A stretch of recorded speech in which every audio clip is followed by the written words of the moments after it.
ఈ సుబ్రహ్మణ్య భక్తి ఉంది చూశారు, పరమ చమత్కారమైంది అది. అది అలవాటు పడాలి. కానీ అసలు పార్వతీ పరమేశ్వరుల ఇద్దరి అనుగ్రహం కలిగిపోతుంది. ఎందుకంటే వాళ్ళిద్దరి సమాగమ స్వరూపమే ఆయన.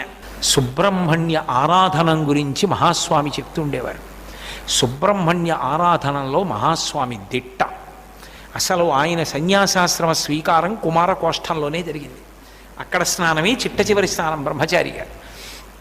కాబట్టి ఆ సుబ్రహ్మణ్యారాధన చేసేటటువంటి వాళ్ళకి లోపల దేవతలు మాత్రమే ఉంటారు, రాక్షస గణములు ఉండవు.